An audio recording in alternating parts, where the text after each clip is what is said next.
guys, Josh is making me talk to the camera some more. This car we have dubbed Sticky. Came in, man, when this guy had struggled with some stuff, and I knew it had some issues.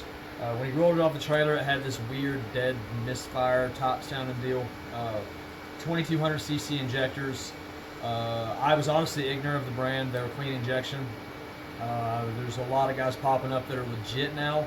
Alpha seems legit. It seems like one of the good ones. I haven't seen any problems from them yet. But these I had not really dealt with too much. So, weird misfire. I jump in the car, get it close enough for him to feel better about it. We ended up running. The car made 340 on like 17 pounds of boost prior when we first put it on the dyno. All kinds of weird stuff going on. Ended up getting the customer. We put some FIDs in it. Fixed some things up on it. Had some weird misfires. It's got some VMS wires and cap and stuff. We had to set up used EG blues that we tossed on there to test it. The plugs that were in at the gap on a couple of them was almost non-existent. I didn't check it, but we're talking about like I could barely see light through it, and they were iridiums, so iridiums are harder to gap without damaging the plug themselves. We changed those out to plugs he had.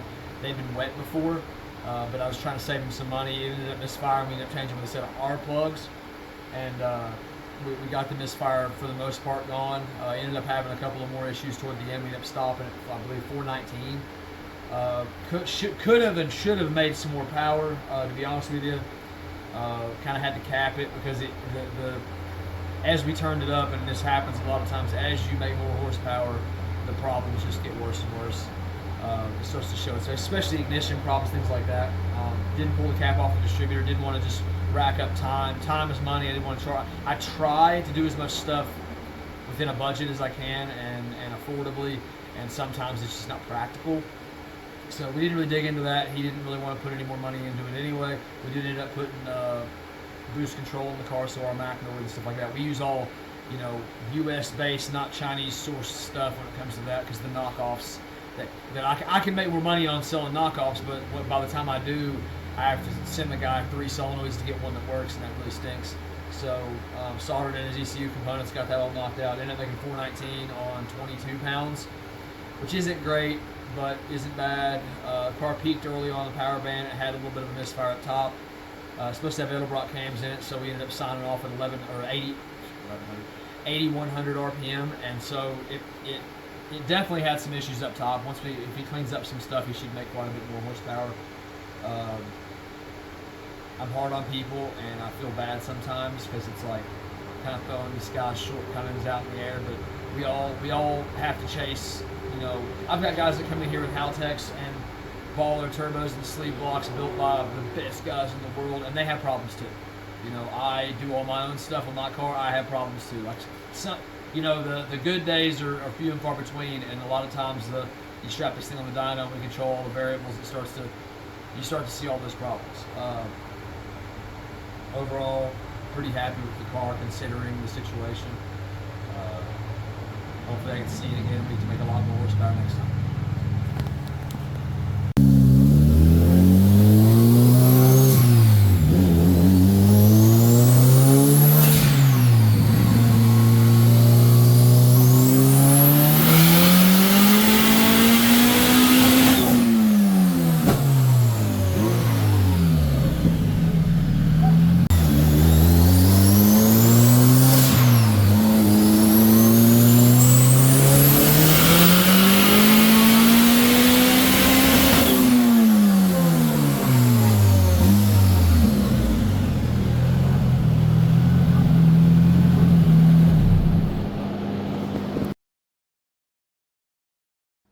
All right, guys, so here's where we are. I come down here to gap these plugs. Customer brought these in. Box is wet, right? Here, Josh. Get in there deep, nice and deep like. So everything in this car is sticky. Like, I am touching things that are sticky. Come on, man. Like, why do people bring me cars? Like, I ain't trying to be mean to nobody, but like, everything in this car is sticky. Like, I don't get paid enough for that. Here, look what you did to Josh. Look what you did to him. Why are your spark plugs sticky, bro? Why are your spark plugs sticky? These plugs have never been in a bad environment. Look how black they are.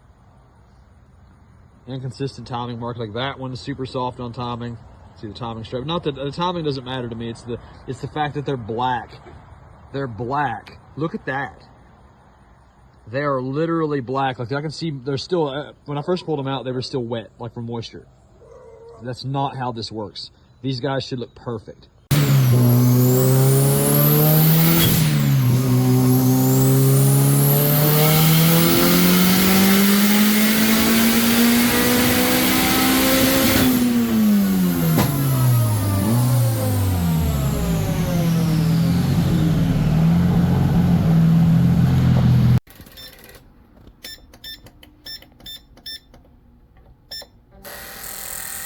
So when you post photos or just look at other posts, it's a look and post probably. Are you videoing that? Tell me what's going on here. Besides, like, that second one not even doing anything. Well, like, they're just not functioning remotely correctly, and I'm going to have to start completely over on the 10. Oh my god. But now I've got to video that too. Alright guys, here we are. Here's our clean injections. I don't know if you guys can see this. I don't know if you can see this at all. That's supposed to be static flow, so it should just be spraying straight out. That's wild, man. Clean injection. 2200 cc fuel injectors. $5.79. Claims to be E85 alcohol compatible. Unacceptable fuels is gas petrol containing MTBE. Specifically VP Racing Q16 and VP Import or other MTB oxygenated fuels.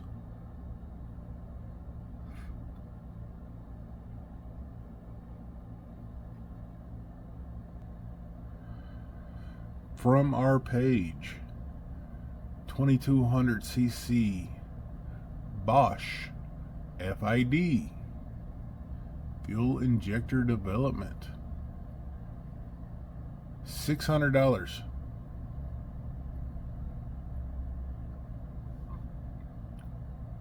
Also E85 compatible. It says do not use with VP Import Q16 or other MTB oxygenated fuels. Now, MTBE has not been used in over 20 years. In pump gas. Pump gas being regular unleaded, premium unleaded, E85, everything got switched over to ethanol, I believe back in 05. So MTBE is basically now used in race fuels like M1 methanol, stuff like that, which Jarvis's Race S2000 runs 16 of these with the M1 and has been for years. So these have definitely been put to the test.